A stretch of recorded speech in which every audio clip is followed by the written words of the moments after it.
ನಮಸ್ಕಾರ, ನೆಕ್ಸ್ಟ್ ನ್ಯೂಸ್ಗೆ ಸ್ವಾಗತ. ನಾನು ಪ್ರೀತಿಕಾ ಬಂಗೇರ. ರಾಜ್ಯದಲ್ಲಿ ಮುಸ್ಲಿಮರನ್ನ ಬಿಟ್ಟು ಬೇರೆ ಯಾರೂ ಸುರಕ್ಷಿತ ಇಲ್ಲ ಎಂದು ವಿಧಾನಸಭಾ ವಿರೋಧ ಪಕ್ಷದ ಉಪನಾಯಕರು ಅರವಿಂದ್ ಬೆಲ್ಲದವರು ಆರೋಪವನ್ನ ಮಾಡಿದ್ರು. ವಿದ್ಯಾರ್ಥಿ ಜನಿವಾರ ತೆಗೆಸಿದ ಪ್ರಕರಣದ ಕುರಿತು ಪ್ರತಿಕ್ರಿಯೆಯನ್ನ ನೀಡಿದ ಅವರು, ರಾಜ್ಯದಲ್ಲಿ ಸಿದ್ದರಾಮಯ್ಯ ಅವರ ಸರ್ಕಾರ ಮುಸ್ಲಿಮರಿಗೆ ಬಿಟ್ಟು ಬೇರೆ ಯಾರಿಗೂ ಸರ್ಕಾರವೇ ಇಲ್ಲ ಎಂಬಂತೆ ಮಾಡ್ತಾ ಇದ್ದು, ಈ ರಾಜ್ಯದಲ್ಲಿ ಮುಸ್ಲಿಮರನ್ನ ಬಿಟ್ಟು ಬೇರೆ ಯಾರೂ ಸುರಕ್ಷಿತ ಇಲ್ಲ ಎಂದು ಕಿಡಿಕಾರಿದ್ರು.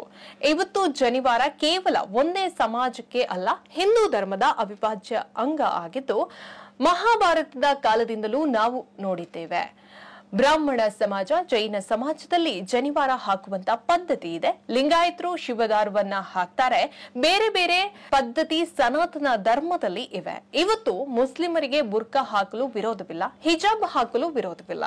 ಆದ್ರೆ ಒಳಗೆ ಇರುವ ಜನಿವಾರ ಹಾಕಿಕೊಂಡ್ರೆ ಅವರಿಗೆ ತೊಂದರೆ ಆಗಿದೆ.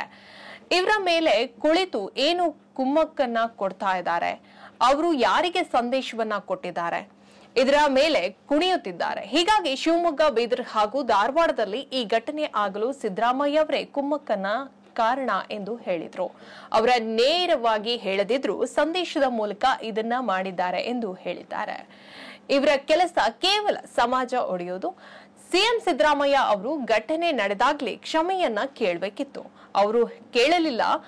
ಇವರ ಮಂತ್ರಿಗಳು ಬಾಯಿ ಬಿಡ್ತಾ ಇಲ್ಲ. ಇದರ ಅರ್ಥ ಅವರಿಗೆ ಸಮಾಜ ಒಡೆಯಬೇಕು ಎಂದಿದೆ. ಮುಸ್ಲಿಂ ಸಮಾಜದ ಓಲೈಕೆಗಾಗಿ ಈ ರೀತಿ ಮಾಡ್ತಾ ಇದ್ದು, ಹಿಜಾಬ್ ಆಗಿದ್ರೆ ಪ್ರತಿ ಗಂಟೆಗೆ ಅವರು ಪ್ರತಿಕ್ರಿಯೆಯನ್ನ ಕೊಡ್ತಾ ಇದ್ರು. ಆ ಬಗ್ಗೆ ರಾಜ್ಯದಲ್ಲಿ ಗದ್ದಲವನ್ನ ಮಾಡ್ತಾ ಇದ್ರು. ಇವತ್ತು ಅದು ಆಗಲು ಅವರೇ ಕಾರಣ, ಯಾರ ಮೇಲೂ ಕ್ರಮವನ್ನ ತೆಗೆದುಕೊಂಡಿಲ್ಲ ಎಂದು ಹೇಳಿದ್ರು. ಹೆಚ್ಚಿನ ಅಪ್ಡೇಟ್ಗಾಗಿ ನೋಡ್ತಾರೆ ನೆಕ್ಸ್ಟ್ ನ್ಯೂಸ್ ಕನ್ನಡ. ವಂದನೆಗಳು.